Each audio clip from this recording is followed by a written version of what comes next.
And welcome to the NXT review. I'm Adam Wilbourn from WhatCulture, joined by Hardy Boyz, Michael Sidgwick from WhatCulture, here to review everything that happened on last night's episode of NXT. But before we get into it, if you're a fan of this sort of thing, make sure you subscribe to WhatCulture Wrestling on Apple Podcasts, Spotify, Amazon Music, and YouTube.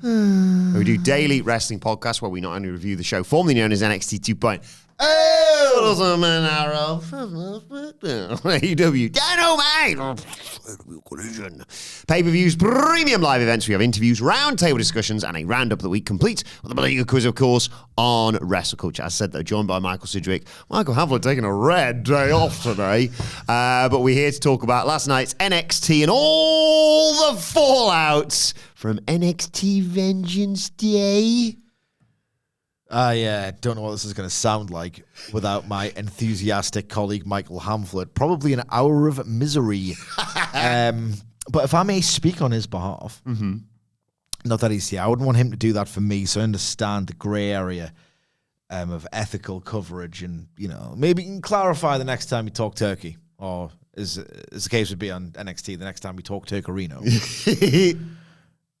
I get the impression that he would have been wowed by the introduction of Ricky Starks. Do you want to know why? Why's that? I'll have a guess. Is he wearing white? Ooh, that's a good guess. Good guess, but no. Good, not right. Because of the million potential things that they could do with him going forward. Oh, you're ballparking. You are ballparking here. Future matches. No. What does just think of things that Hamflett might like, not matches. Bland slop. ×4. Yes, because Ricky Starks appeared on multiple segments of the program. Yes, he likes that. And to be fair, I am having a little bit of fun at my colleague's expense. But you know, how many times do you see a wrestler debut in AEW, get the Ollie graphic, they do their squash, get the big free agent surprise pop, years gone by and all the rest of it, and then they're just on the show once, and then they just fade into the background and they are in their assigned zone. They did a good job. I think Ricky was uneven himself on the night, and I think he didn't understand what kind of heightened world he's let himself in now for. He knows. And now he knows, and he's going to struggle to be believable in that world, and he seemed incapable during one segment of selling it with his full chest. However, they did a good job of letting you know he's a big deal. He's a game changer. He was all across the show. It was effective promotion of whether you agree with the fact that he's been assigned to NXT or not. I'm not being that cynical, you know.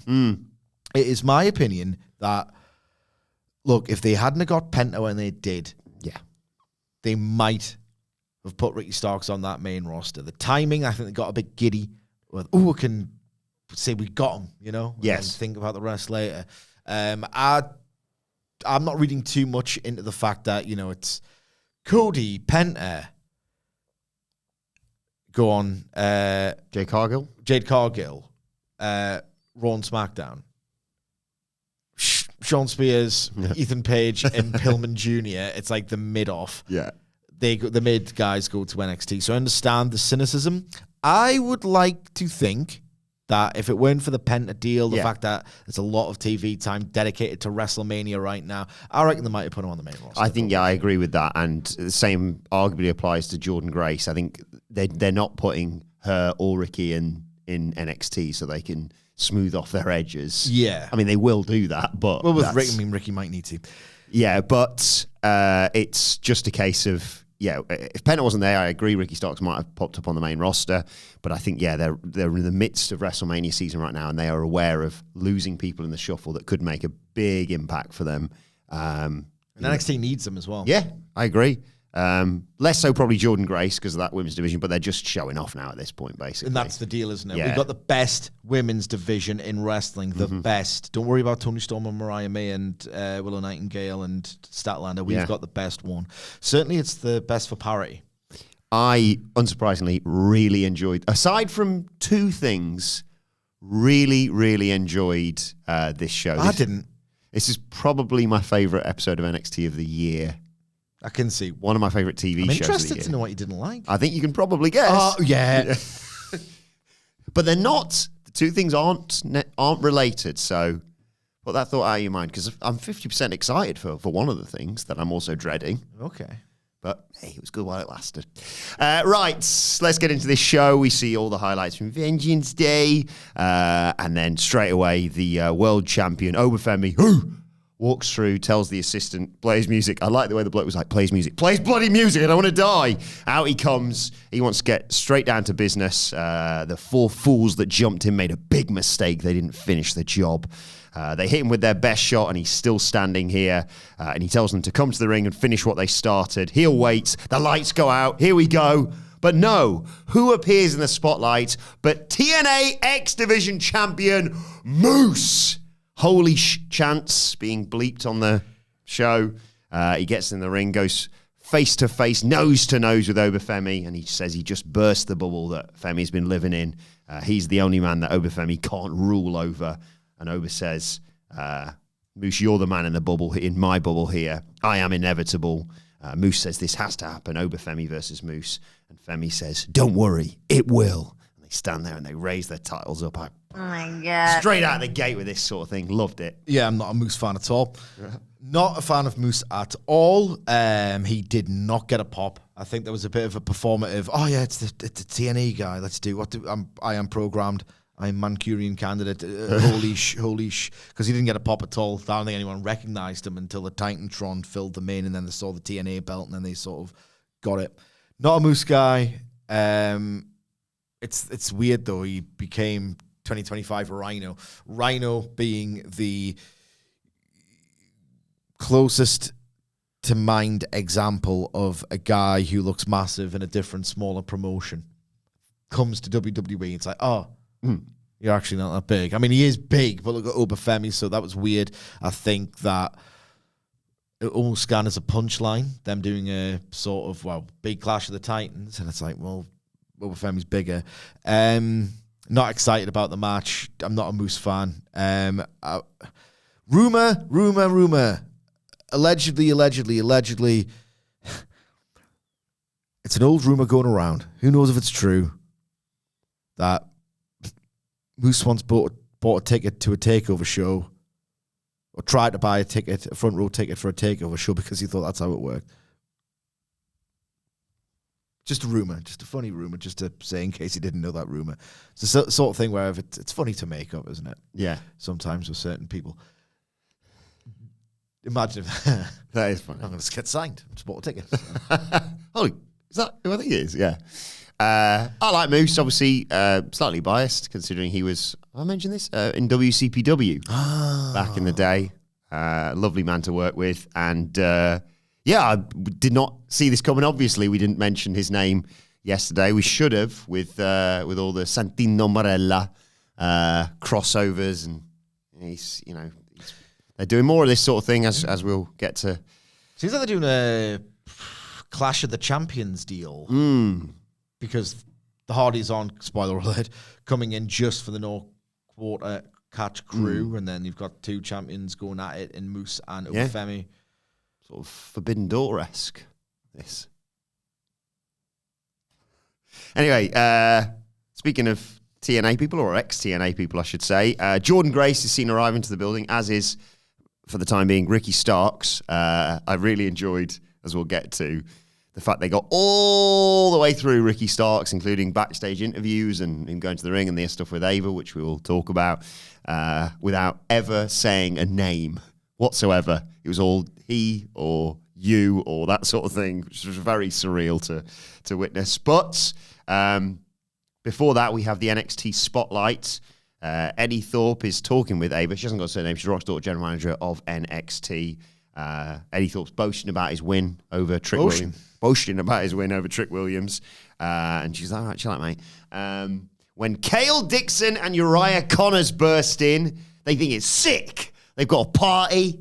I want to go to this party. And they're going to invite the GM. It ain't a party until Ava shows up. All right. It's like a really dodgy Scott Hall, that. Anyway, Thorpe says, it's probably not a good idea inviting Ava. And then they tried to book him to DJ at their party. And he's like, I'm not doing that anymore. Kick people's ass. Maybe you should be in class. And they say, oh, yeah, but Mr. Chase keeps turning us down. And Thorpe's like, that's a good thing. He'll only bring you down. And they're like, hey, don't you say that about Mr. Chase. Don't you disrespect him. He'd have whooped your ass in a strap match. It builds to them effectively putting him forward as a contender to face Eddy Thorpe later on in the evening. I've got a bit of fantasy booking for Chase U. Yes. I think eventually they will wear down the resistance of Andre Chase. Yep. And they're going to treat Chase U as well. I don't really want to learn about wrestling, but we want to go for the co-eds. So we might get some like spunk action and things of that nature, Wilbourn and crazy kids getting it together, often in big groups, And they want the college party lifestyle, right?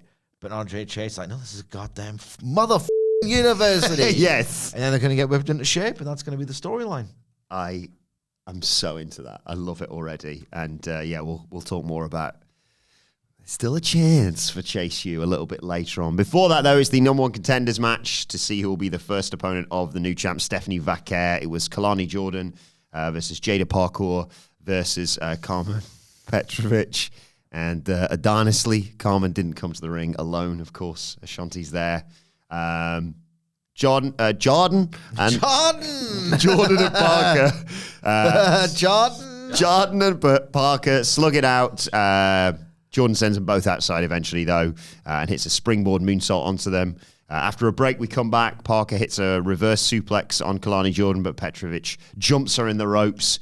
Kelani comes off the ropes for a crossbody, but Jaida Parker, who looks great, catches her, puts her in the Tree of Woe, grabs Karmen Petrovic for a fall-away slam, but Kelani, who's disappeared off our screen from the Tree of Woe, suddenly flies in. Great shot that, with a frog splash to break it up. There's a Rana by Petrovic to Jaida Parker, then one to Kelani onto Jaida for a near fall.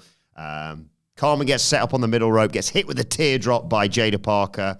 But as she's there selling, and it looks like Kelani Jordynne is going to climb up top to splash onto her, Ashanti, clever other half that he is, pulls her out of the ring. And that allows Jaida Parker to grab Kelani Jordynne while she's up top and hit her with a superplex. She hits another teardrop, this time on Kelani Jordynne. But as she does her sort of end zone celebration dance, Ashanti the Adonis slides his missus back into the ring. She rolls up Kelani Jordynne with the cradle. 1, 2, 3. She's the number one contender. I love it. I didn't love this. It is, some moves in the order you would expect, at the pace you would expect. It's always this bland procession of moves, just in the order you'd think they're going to go in. And they're always kind of the same moves, and there's no grit or struggle or anything that I would associate with professional wrestling, really, or very little of it. And there's a really egregious sequence where I think that may in and around the Tree of Woe spot, but basically Jaida Parker has to shuffle good 3 feet in the ring to willingly absorb the impact of a frog splash, I think it was. Yeah. You get an F in my wrestling school if you do that. Just real fake. A very clever finish, I thought. Hadn't. Happy for Karmen and Ashanti, the happy couple. So glad those kids finally got it together. But post-match, Jaida Parker jumps Petrovic. She's pissed off, obviously, that she's stolen this win from her. Then Kelani Jordynne attacks Jaida Parker. They brawl. Jordynne and Parker do at ringside and brawl away. Then Ashanti's there, raising his other off's hand in the ring. She's the number one contender. We cut to Jordynne Grace walking backstage. They're like, go, get back here. Because here's Fatal Influence. That, of course, being the former champion Fallon Henley, Jasmine Nix, and, of course, JC Jane. Hey! Microphone coming through. They beat Karmen down 3-on-1. Fallon takes her out. They hit, as we go to a break, they hit Ashanti the Adonis with a chair. Stephanie Vaquer comes in to make the save, but it's numbers game. Then Giulia does the same, And still, it's 3-on-2 because Petrovic has been completely taken out here. But then, as we come back, Jordynne Grace comes in to make the save, takes out Fatal Influence. They bail to the outside and sell out there, whilst Grace grabs a mic and says she came to NXT to be part of the best women's division in wrestling. And I mean, folks, where's the lie? I'm glad you asked, Mr. Fish. Complete silence. Because, Mr. Fish, the lie was told at the Vengeance Day main event. Because that was piss poor. That's unfortunate because they had Bailey. That's not the NXT women's division's fault. What was the Bailey's name at this show again? Sorry? It was Botchley. She didn't want to waste a second. I mean, I like Bailey, but come on. Yeah, it was bad. What's going on? There's being washed and slow. And then there's, Maybe she's worried someone's going to come up from NXT and take a spot. I don't know. Maybe Roxanne Perez. Yeah, maybe the nerves are getting to her with that one. Maybe it's the nerves. Yeah. Sets up a 3-on-3 match for the main event, obviously. It sure does. Sure does. Then we see Stacks. Our boy is lacing his boots up backstage. The family, Sans, Tony D, walk in. And the Riz says, "Hey, Stacks, are you sure about this?" And Stacks says, "Very sure. That's absolutely hopeless. It's time for me to stand up on my own." And Luca says, "Did you run this by T?" And Stacks says, "Have you heard from him? Because I haven't. And like time our business goes on. T wants me to step up. So it's time for me to take care of business myself. I'm going to go get taped up." And goes to leave, and they just sort of look at him, and he's like, "Let's go." I'm real worried. There's problems with this family. Yeah. But we've been here before. What does family always do, huh? Persevere. Stick together is what I was going to say. Sorry, yeah. Yeah, that's what I was going to say. Why didn't you say it then? Just, keep the audience guessing. Okay. I don't know why you would do that. Let's just move on. Is it bad that I just thought Fallout with Christmas? That's what I was thinking.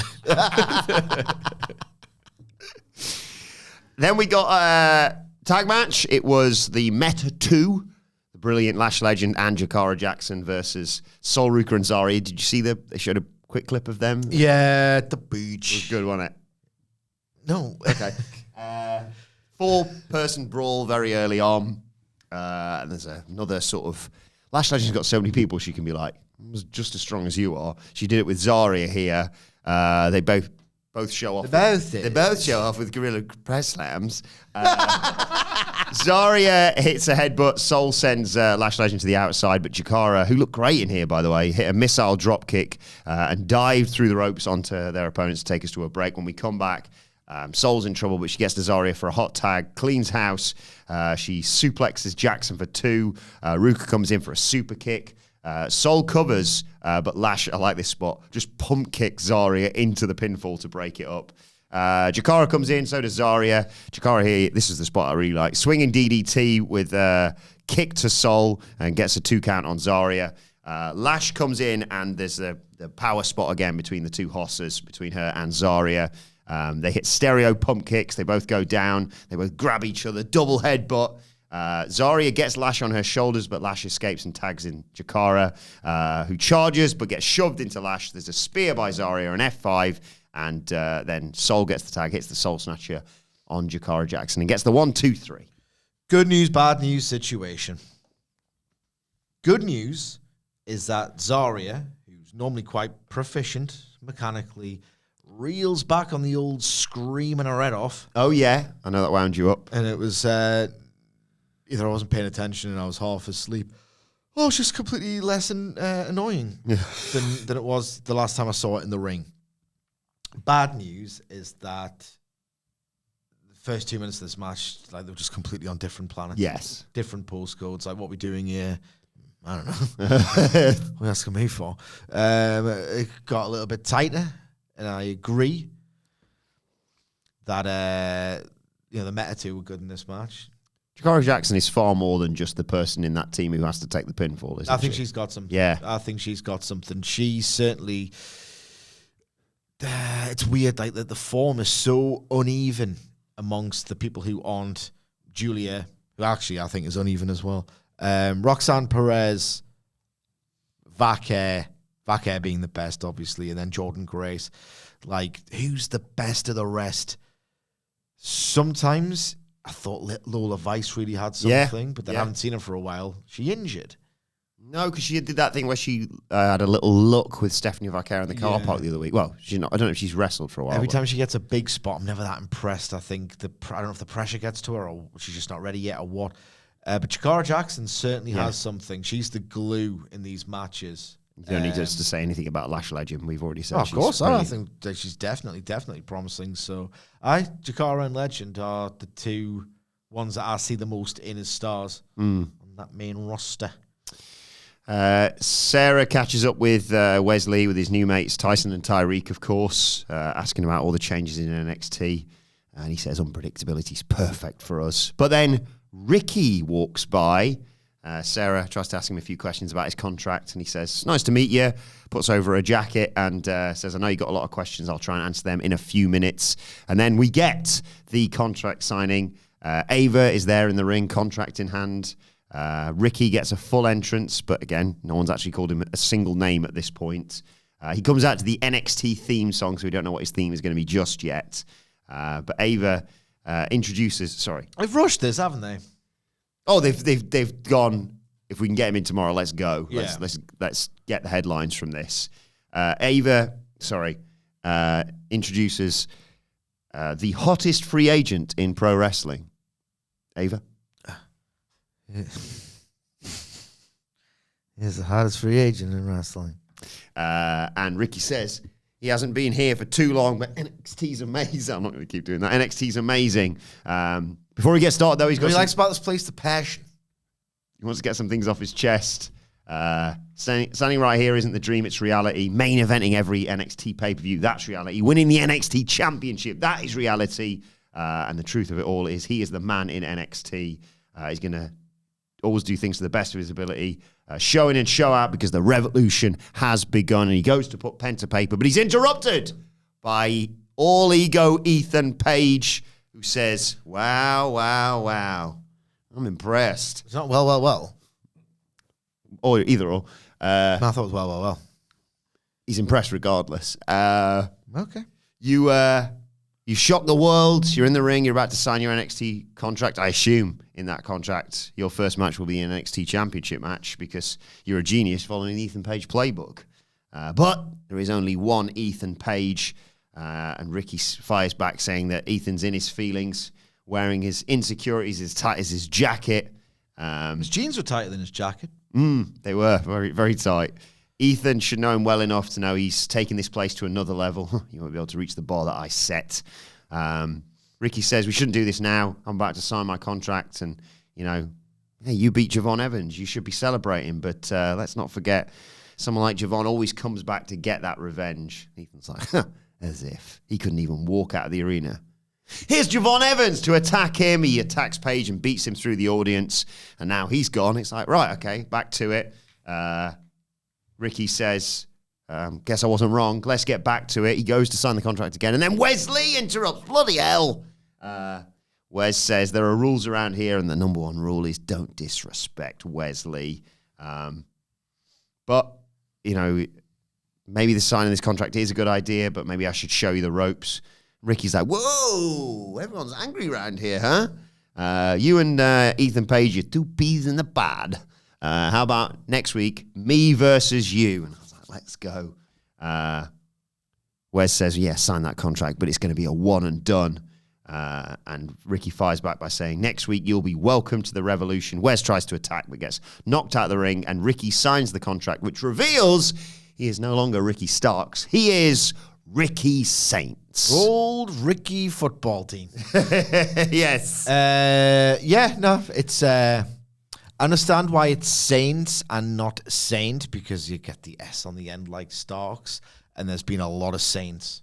Like, a lot of Saint in wrestling, you know what I mean? Just to try and make that, I don't know. There's been a lot of wrestlers with the surname Saint. Yes. So, Saints... Ricky Starks has talked about this on Busted Open. It'll be one of those where all going well, and he has this great career in the Fed, it'll just be as normal to say as Ricky Starks was for so many years. Yes. Ricky Saints. It's he's from New Orleans, so that's the reference there. It's a fine name. I thought he was good in the ring, less so backstage. Ricky Saints. He's in his element out there, isn't he? He's in his element, drenched in confidence. He had the composure that he sometimes lacked in AEW. I don't need to see a match with him versus Ethan Page. Rampage ass stuff, that, but it's a Fed now, so it's great. Wesley, that could be interesting. Yeah. Ricky Starks is weird. He's so good at emoting as a babyface. Some of his best in-ring moments were as a babyface. But my God, I know you're meant to like him, and he's meant to be the hot new star, and he's cool, and you're meant to be, sort of taken in and overwhelmed by his charisma. He is a heel. I understand the timing's not right for that, and he should be a babyface because people are excited to see him. But he just radiates heel energy. So the sooner the better for me personally. And I think it's just funny as a heel as well. I always remember this. I can't even remember the opponent. It was just some jobber on Dark. But it was this thing where he's on the apron and he just looks directly into the hard camera, and without even looking, he just gets this schmuck by the back of the neck, slaps him, and just smiles at the camera. He's an arsehole. Yeah. You can imagine that. He rubs people the wrong way, that he's got an incredibly high opinion of himself. He hopped onto Busted Open Radio, and he's just like, "You idiots, shut up and get a life and touch grass." He's just a heel. So there's a little bit of dissonance between how I'm meant to receive him and just what he exuded on the night, but total composure, radiated star power, instantly felt like bigger and better than the vast majority of all performers in here. Whether he's going to take off or not, I don't know, because that question mark of how good are you really? He's one of those where there's like a class of enigmas in pro wrestling where it's like, how good are you really? I don't know. I do not know. I tell you what, though, no one even asked that question about Cody Rhodes in 2016. People just went, "Oh, I know how good you are." Not very. You're a bit mid. Fair play for leaving, but I wouldn't if I were you, sort of thing. And look what Cody Rhodes has done, for God's sake. He's amazing. He's the biggest star since or even before John Cena. So you never really know. I do know this. If Ricky Saints, takes off in WWE, and I'm not saying that he's going to be on the level of Steve Austin, right? I'm not. But my God, if he takes off and even gets that Seth role where he's perennially going for that World Heavyweight title, and Cope continues his trajectory, if in fact it was Cope to whom Starks Saints was referring on Busted Open Radio, where he said veterans were rubbing their noses in his creative, my word, Cope could be WCW Jim Duggan. What a legacy, huh? Yes, so you've cracked the code there of who he might have been alluding to. Well, who is it other than Cope and or Jericho? Yeah.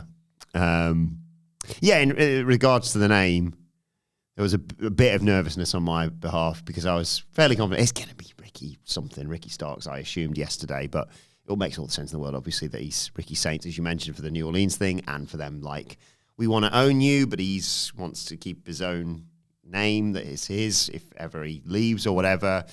They've also already got Zoe Stark, and they might just think people are thick. A brother and sister in WWE. No, but regardless. So I was a bit panicky when I was like, why isn't anyone saying his name? Why isn't anyone saying just his first name? But yeah, Ricky Saints is absolutely fine. And like he says, it'll be forgotten in 3 weeks in terms of... If it's not the real name, which is the ideal. And, like, people, you can't tell me that they brought in Shawn Spears as Shawn Spears and thought, well, keep his name. He's got more of a cachet than Ricky Starks. I don't think it's like that at all. I just think he's looking after his post. Because remember Kurt Stallion? Mm-hmm. He signed his name over and he can't even be his indie name anymore. So there's probably that going for it as well. Ricky has been one of those people, though, that when all the speculation was going on, he's clearly going to leave AEW and go to WWE. Of like, what if that juggernaut gets behind him? What can he achieve? I'm fascinated to see, right. and that would make us just trying to work through that would be Michael Magpies, Adam Spyrights, and Michael Mackham's, right? Yeah, Mickey Mackham. Mickey Mackham. Mickey Mackham, the square-headed twat. That'd be Mickey Magpies. Ricky Saints, it's kind of like, if you can't be, Cody Rhodes or whoever, which is the ideal, and they let you keep, I don't know how all this stuff works. No. It's the Daniel Bryan in it, where you know who it is immediately if it's not exactly the right name. Yeah. A good compromise, looking where he ended up. Also funny, fairly soon after this, he came across a bunch of people who have been laid out, and he just goes, damn, this place is crazy. God, I didn't believe him at all. No, really, I did not believe him at all. I think he saw that part of the script and went, oh, God, how the hell am I going to sell this? Is it like a running gag in NXT? Because didn't Inamura say something like that when all the he likes the chaos, yeah. Oh, that's crazy. I like the chaos. NXT's crazy. I have always hated that little conceit. It's Michaels has done it, but like Levesque did it as well. It's chaos. Don't watch AEW, you stupid. It's chaos. There's Imperium over there, and there's a brawl, and the old roster's chinning each other. Don't watch AEW. It's chaotic here. It's great. That's what I knew they were. By the way, NXT Wednesday Night War. Like 2019 had already reached parity levels with the kickouts and Gargano kick out of a nuclear bomb. Like, you know what I mean? It was just ridiculous. It was getting so silly. And their big gambits had that 2-week head start, didn't they? The little pricks. Oh, yeah. 2-week head starter. It's like, that's chaos here. Watch it. Seems a bit desperate to me. And Jake Hager blew him out of the water. I know. Wild I would times. have to beat for that to happen. Anyway, in amongst all this, Sarah is chatting to the NXT Tag Team Champions, that being, of course, Axiom. Nerd! When I'm cleaning windows. And them getting, obviously, them retaining the tag titles at Vengeance Day, but then getting attacked by Vengeance Day. Vengeance Day. What's that? I don't know what Vengeance Day is. They got attacked by the Shield 2.0. Could I call them retribution? Retribution. Nice. It's all good stuff. Nathan Fraser's very angry, amigo. And Axiom says they're trying to figure all this out, what's going on. But then in walks the Rank UCC. And Fraser says, just because you want a title shot doesn't mean you get one. And I was like, give them one. They gave you arguably your best title defense, in my opinion. But Miles Bourne reveals that they want to face the best tag team in the world. And it's not Fraxiom. Clearly not, according to the Wrestling Observer. Yeah, because it's not. Clearly, it's the Young Bucks to this day. Anyway, neither of those teams. Tavian Heights reveals they're calling out the Hardys for next. I think I know what you're looking for. The Hardys for next week. Is that one? And then right to the other end. I think I know what you want. Where is it? That one? No! No! No! No! More on the Hardys in a little while, I suppose. I just realised, no. Yes. Yes. Yes. You have to style Matt Hardy being good for your little gimmick now, don't you? Can I say something? I've been thinking about this, and I think I maybe underappreciated him in it. No, we'll talk about it. Why did you? If you underappreciate him, why did you put? I don't have the soundboard access. You did the soundboard. I said he's been bloody playing up this. I thought that was like yes. No, but if you know what I'm saying, mate, is if you liked Matt Hardy all along, why did you put a button burying him on the soundboard? Or is it like with the fullness of time sort of deal? Yeah. What was your favourite Matt Hardy AEW moment then?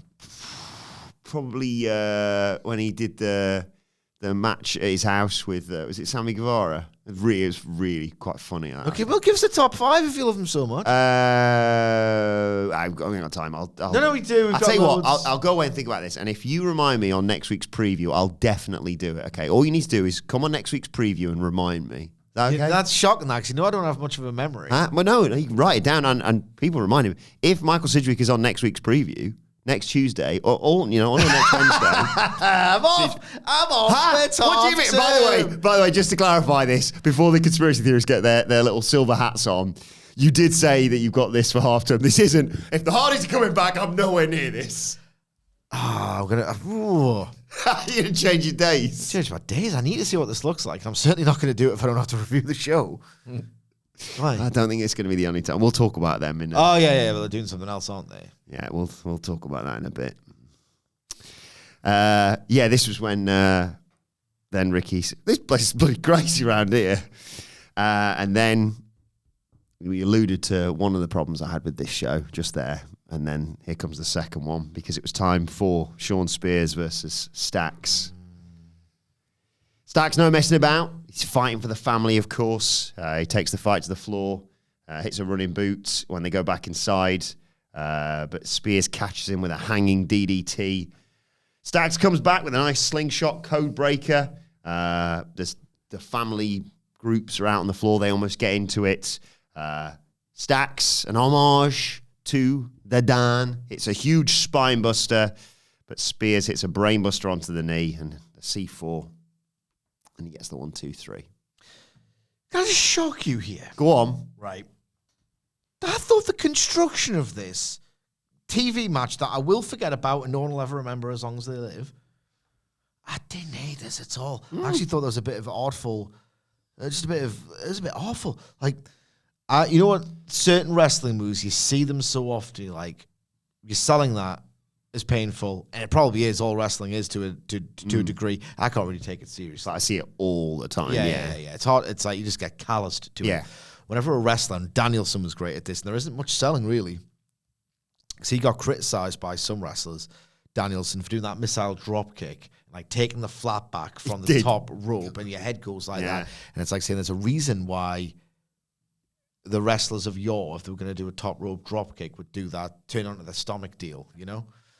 So Stacks did 2 moves here where it's like, he did the missile drop kick, and it's like right on the back of the head for that bump. That bump is always like, you can't brace for it, can you? Nah, there's certain bumps where I'm like, I don't know if that's necessary or why certain wrestlers do that, or there's got to be a better way. It always goes through me, that bump.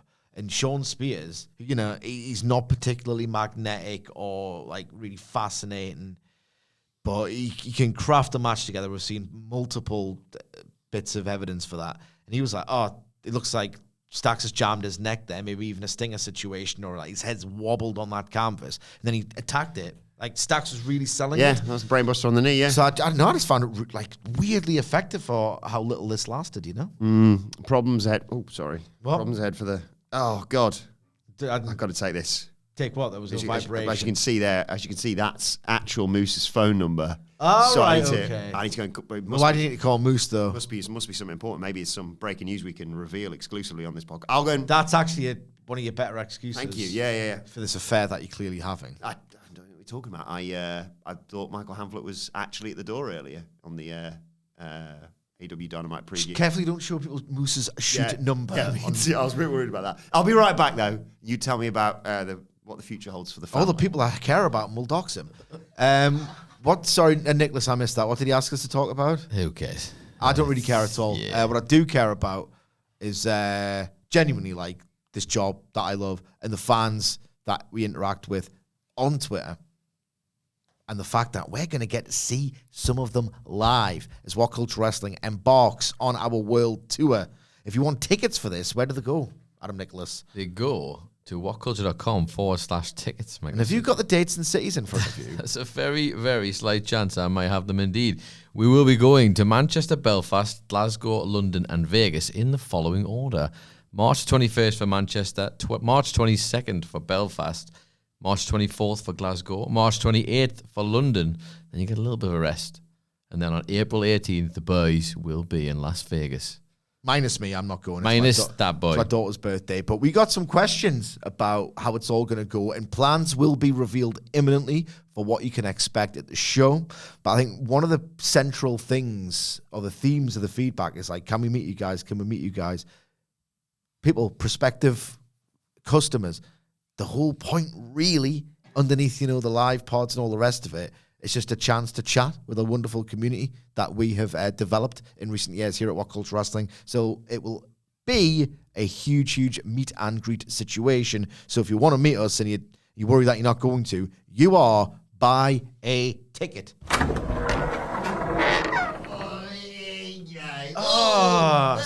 Everybody. If you can believe it, Michael Hamflett's on a day off. No goddamn surprise there, huh? Wilbourn's going to ring. No, he's just received a phone call from Moose. Oh, yeah, I saw him on last night's show. They're all goddamn coming over, ain't they, huh? What do you think about this TNA relationship, Stax? I ain't too sure about all this. Why not? You know, I think we got enough goddamn talent in that locker room already. But who knows, maybe some new family recruits. Who knows? Who knows? Because everything's absolutely fine in the family. I was going to ask. Yeah. Didn't see. I'll shut my Wish I'd mouth. been a goddamn referee rather than get my ass kicked, huh? Oh, that Shawn Spears is a mean bit of business, isn't he? Nasty guy. That Eddy Dame, too. Ain't forgotten about her. Anyway. Got any plans for Izzy Dame? Well, let me tell you, it's National Condom Week. So maybe I'll fill it with some water and throw like a water balloon at her. I was wondering where that was going. But, Sid, what's the deal with condoms? Condoms, they're a prophylactic designed to, ideally, minimize the spread of sexually transmitted diseases and to stop women from getting pregnant if you do them. So the idea is that the jizz that you shoot is just captured by the prophylactic. And it doesn't go anywhere near nowhere, wounds. Unless you poke holes in it, then it's a bit of a Trojan horse, you could say, I suppose. People say... you'd like it, Johnny? Well, people say the condoms guarantee... Condoms? What the hell's a condom? Condoms guarantee safe sex, but I don't agree. A friend of mine used a condom and still got shot by the woman's husband. So, not necessarily safe sex right there. Good stuff. 3 questions, 3 Three goats. Well, the goats.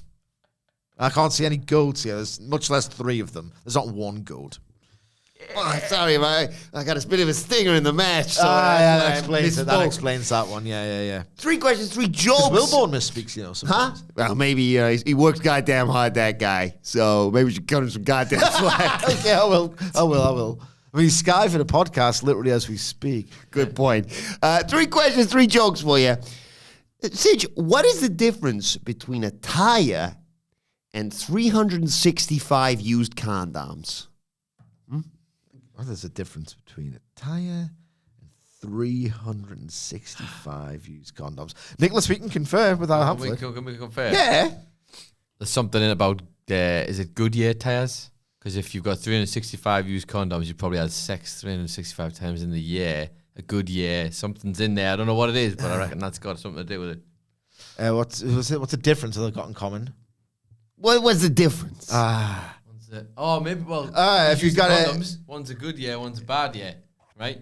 Something like that. With a tire, that's a good year. If you've got 365 condoms, that's a great year. Bingo! Yes! There. Get that useless idiot Michael Hamflett out of this podcast studio. Question joke. Great to tell your kids these jokes. Question joke number 2, Sidge. What did the penis say to the condom? I feel like I've actually heard this before, Starks. What did the penis say to the condom? Nicholas?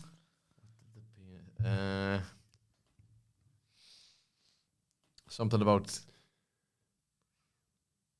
coming inside. Yeah. That feels like Stacks adjacent. Can I come inside? Pleased to meet you. Can I come inside? Hey, there you go. Good night, right? Pretty goddamn close, though. What did the penis say to the condom? Condom. God damn. What did the penis say to the condom? Cover me. I'm going in. That's good. Question joke number 3. Great, good stuff. Great for the kids, these. What is the difference between a condom and a coffin?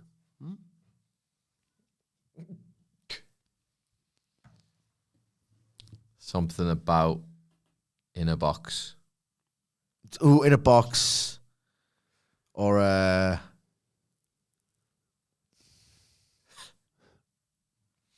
difference between a condom and a coffin. Is it something to do with like how many sperms versus one body would go in a coffin? Ooh, well, I get the benefit of seeing him on camera, and he's got a little twinkle in his eye there, young Staxy. Something about I don't know if it'd be bodies technically, but how many bodies in a box and another one body in a box or something. What was the thing again? What's the difference between a condom and a coffin? It's something about 6 feet versus 6 inches. I mean, I'm into that. I don't know. I can't get there. Good guesses. What is the difference between a condom and a coffin? Sorry, 9 inches or the 6 Oh, feet. obviously. I thought you just got it upside down, to be honest, the number. Yeah.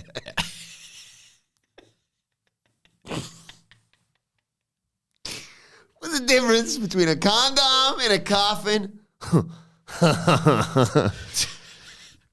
You come in one, you leave in the other, but you need to be stiff to go into both. See you later, guys.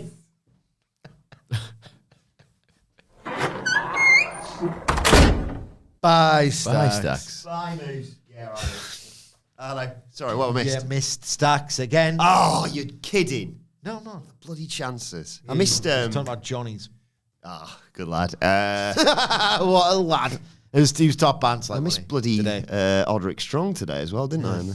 Well, yeah, Dad, I've got a new friend, and he's called Odrick Strong. And if you're wondering, if you're just an NXT hardcore, what we're talking about, check out our AW preview. I feel like there'll be a lot more crossover from people who watch this. What's this? Yeah. New character than people on like the Dynamite preview going, well, I loved Odrick Strong. Where can I get more of this sort of thing? Well. This is what I want to listen to the podcast for. Anyway, Moose, I was just talking to him, asked... how was he? What did he say in said, detail? Did you see me walking backstage? And ironically, that's exactly where we're at now. And I said, you look great, mate. He's walking backstage. That took 5 minutes. Yeah, we're just catching up. Old WCPW stories. Yeah, tell us a WCPW story now. The one you were talking about, ideally. So, well, I don't want to disclose too much information, but just road stories. You know how it goes. Hey, huh? Looks like. Well, I didn't want to be rude and have anyone like over here and someone outside. So yeah, but it looks like someone's been running their hands through it. No, definitely passionate not. Embrace. No, definitely Isn't it not. your wife? You know, now that you say that, it does look like that, doesn't it? Every single time. Afternoon delight hair. Yeah, it's some afternoon delight. No, I just need It's a long way to your house. Yeah. Just need a haircut. And the crazy frog is downstairs. Yeah, with its pert asshole. Yeah. Dead It's ass. hot asshole. Got a great ass. I got my head. Moose is walking You back. got your head off the crazy frog. You just said I got my head. Yeah, we all heard The it. crazy frog took you off downstairs, mate. So what's going on here? Caught in 4K, mate. We got it. We got the whole thing. Moose is walking backstage. Lexis King welcomes him. Oh, God. You take the piss. He mentioned It's like the WrestleMania weekend match on like, oh, really going to this? It's like, it's got, Vikingo's on there, but I have to watch Moose versus Pillman Jr. But I got Vikingo, so I want to go Vikingo. another reason to reorganize your week next week. So, it's B-Ball Bailey's there, but yeah, he's on every WrestleMania show. Do I have to watch the one with Moose versus Pillman Jr.? That's going to be reeking. It's like, yeah, well, you get what you can. Get what you can. No, it's on national television somehow. What are we doing? He says to Moose that he's got balls challenging Oba Femi. He doesn't see him putting his title on the line. Moose tells him to shut up. Says all you got to do is ask.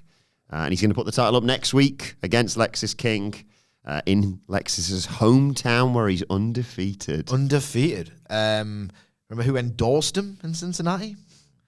John Moxley. What we're doing here? Oh, yeah. Anyway, Mr. Chase is there with his potential new students, Kale and Uriah. And they explain how Eddy Thorpe's been talking trash. And Andre Chase is like, no one says that about my university. He gets fired up, but then he reminds himself, oh, no. Doesn't exist. Chase U's dead. Never existed because it's just a fake university, it always was. But he tells him to forget about it. He says he's going to do it on his own. And then we got Eddie Thorpe versus Andre Chase. Eddie Thorpe kicks his ass early on, but Chase fires back with a Hurricane Rana, sends him out to the floor. He's in trouble, basically, when in the former Chase University student section, wearing Chase U tops. I should just see if that Chase U calendar's still available. It'd be out of date, but, still. Still what? It means useless. No, there's something you can get out of it, I'm sure. Uriah Connors and Gail Dixon appear to cheer on Andre Chase, and that fires him up. He hits a big boot and a Russian leg sweep. It's there. It's time for the Chase U stomps, but he can't bring himself to do it, and that momentary pause allows Eddie Thorpe to recover. He hits a German suplex into an Impaler DDT and gets the 1, 2, 3. But as Eddie Thorpe is celebrating this win, who should appear on this screen but Trick Williams,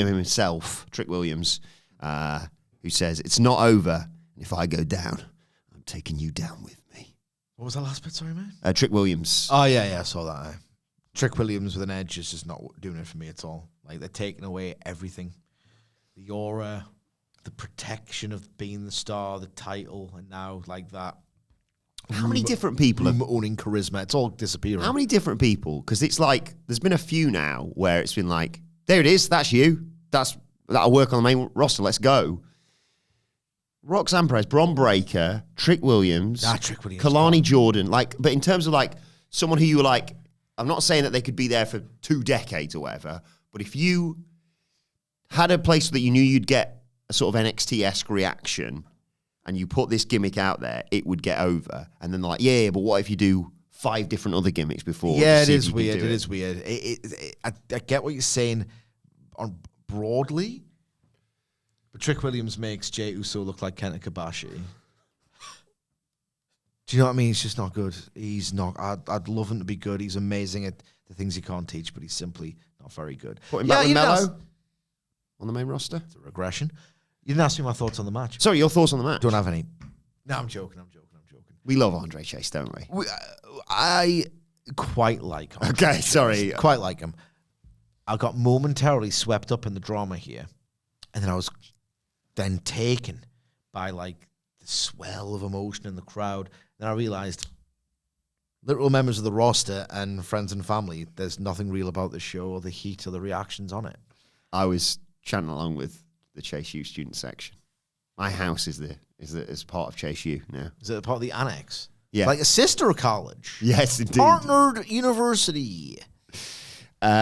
Ricky Saints is backstage and he says to Ava, I don't know how you deal with the chaos. And Ava says to him, and Ava, my glass. My man didn't even get anything out of his glasses. Yeah, this chaos stuff is abysmal. Ricky Starks absolutely did not have the heart.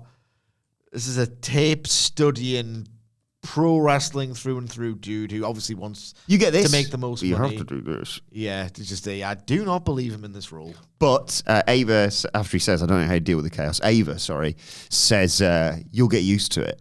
You'll get used to it. Ethan Page walks up and says, I'm not interested in you, Ricky. I want Javon. Wesley walk up. They all start bickering. And Ava says, you're not doing this here. You're not doing this here. Because you might emote at the end. I forgot about that. Yes. You got a big moment coming up. Big moment. Ava says, next week it's Page and Lee versus Saints Evans. What? The tag match itself for next week. Okay. But then... here are the Hardys on NXT TV. Oh my God. It's nice while it lasted, wasn't it? Matt said he didn't expect to be called out, but he's flattered. He asked Jeff if they should accept the challenge. And, he says, Jeff, should we accept the challenge? Jeff says, hell yeah, man. Looking for Halloween Havoc. And Matt tells Fraxiom to pull up a seat and watch them beat the NQCC. They'll realize they're the GOATs. And Jeff says, Jeff says, Who knows, man? Maybe we'll see the Hardy Party in NXT. He also says that they are continuing to innovate something professional wrestling. And then he says, how about that axiom, Fraxiom? Oh, look, man, I'm a poet and I do know it. I'm very sensitive. I also paint. Hardy's in NXT, thoughts? First, I was thinking, no, because that means I have to watch them all over again. I thought I was rid of the Hardys. Go to TNA. But now I'm thinking, yes. Means Hamflet's going to have a bad time, which is always a good time for me. He needs knocking off his perch, Hamflet. Oh, Mr. Million Things, Triple H. Oh, he's doing tricks on it. There is a problem, though, Sid. You're going to then have to suffer through the Hardys on episodes of NXT. Yes, but I want it to be bad. Is it like worth the pain for you to have to do it, to watch them? And he doesn't have to suffer it next week. Yes, right? Yes, yeah, it is. I Yes, like it is. Yes, it is. Oh, I'm gonna Funny how those days off have fell, innit? I'm going to call in. You're off on Raw and NXT days, and he was off on Dynamite Day I'm next week. I'm going to call in because I've got the kids for half term, so we'll do a trip to the cinema probably. Ooh, is anything good out? I don't know. There's always something on for kids though. Like Yeah. even if it's like just an old show or something. Shrek's hitting the charts again, isn't it, on You can never get away Netflix? from Shrek. I don't like Shrek very much. It's fine. Is it fine? It just doesn't do anything for me at all. I'm not 8. But I like the kids like it, you know. That's Yeah. good stuff. That's all good stuff. So if I do the cinema at 9 a.m. and I'm finished by 11:15, I can ring in. But then you usually do NXT. If I do a little morning trip and I'll take them for a bite to eat after, yeah, then I can just call in from the restaurant and give you my thoughts on the Hardys and just listen to Hamflet. Main event time. Oh, magic words. It is Jordynne What I Grace. like more, hearing the words, I love you, from my children, or from Adam Wilbourn on the NXT coverage. Main event time. Oh, yes. I do love these podcasts. I do love this we have job. a laugh. We have a laugh, but I hate this program. Jordynne Grace, Stephanie Vaquer, and Giulia versus Fatal Influence. That being, of course, Fallon Henley, Jasmine Nix, and JC Jane.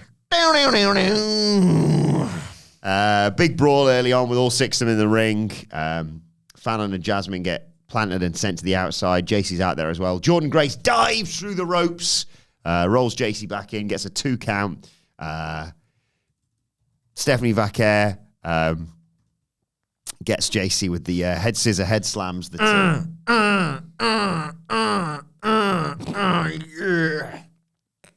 Booker T, not me. tries for a 619, but Fallon grabs her legs and JC kicks Stephanie Vaquer and pulls her face as we go to break. When we come back, there's a hot tag to Jordynne Grace. She goes wild. Body slams for everybody. She kicks... so JC comes in and kicks Grace, and she and Jasmine try to Irish whip her, but they get both double Northern Lights suplexed. She also takes out Fallon, puts JC on the top, picks her up, no bother at all, up for a muscle buster, even kicks Jasmine Nix at the same time. Oh my That's class. Covers her, but only gets a 2 count. Goes for the Juggernaut driver, but JC blocks it. Tries for a Vader bomb, but Fallon distracts her, and that misses. JC Jane hits a picture-perfect V-trigger. Like, I think that's hers now, basically, after what you've been talking about this week. I know you're doing a bit, but at the same time, that looked great. Looked better than Kenny's in that match. It was nice, wasn't it? It was good. Anyway, Fallon hit a blockbuster and threw Grace into a Nix kick as a cover, but Stephanie and Giulia are in. Everyone goes down, and then it's a series of moves. Fallon hits Vaquer with a pump handle suplex. Giulia takes out Fallon. JC moves in, but Giulia hits a belly-to-back suplex. Giulia takes JC Jane out, or goes to take JC Jane out on the outside, but Fallon trips her, and they send Giulia into the steps. But Vaquer makes the save there by leaping off the top with a high cross on the floor. In the ring, Jordynne Grace hits a back fist and the Juggernaut driver on Jasmine Nix for the 1, 2, 3. It's 3:15. I can't really remember much of this. I can't. V-trigger was good. Yeah. It was depressing. Shock horror. Jordynne Grace looked really good. Yeah, the match was built around Jordynne Grace being the star, with the idea being she has to outperform her teammates, with the idea being, oh, hang on, we've literally just got to the throne and there's a new contender emerging. So it was laid out well for what was teased in the post-match, where, I don't know if you watch NXT, right, but there's a really subtle trick that a wrestler will look at an upcoming opponent, but if you look at their eyes, right, you'll notice that they start looking at the title. Whoa. As if to express very subtly, you have to watch out for this. Very subtly, that they actually have their eyes on the prize. Yeah, that rhymes. Well, hold that. And I have one more thing to say. They do a pinfall breakup here where someone's getting pinned and the baby faces break it up. Yeah. So bear in mind, there are 6 women in this match. One woman is pinning the other women in the middle of the ring. So you've got 2 baby faces pushing 2 heels into the pile to break it up. Both miss. He did just sort of fall past it. Both miss. What are we doing here? What are we doing here? They're meant to be the good ones as well. But the show wasn't over. No, sure wasn't. Because as you mentioned, Jordynne Grace's eyes on the prize. But we cut backstage. There's a load of shouting. And wait a second. That's... Jordynne Grace did look really good. Yeah. Maybe a little bit enthusiastic at points. But she just cuts through the field so well. There is retribution, shouting and yelling, and we cut back to just devastation. Stuff chucked all everywhere, bodies on the floor, and Ava rushes in and notices someone on the floor. And I actually, for my sins, couldn't work out who it was who'd been taken out. And I was like, wait a second, I think that's one of her assistants. It's not Stevie, it's... Robert Stone. Transformer. But there's no one... If you're not watching this on YouTube, you're missing out. There's no one is safe written on the walls. It's literally retribution, bro. And to conclude... I love your little impression of the old retribution. Have some of that with a baseball bat in the middle of the ring.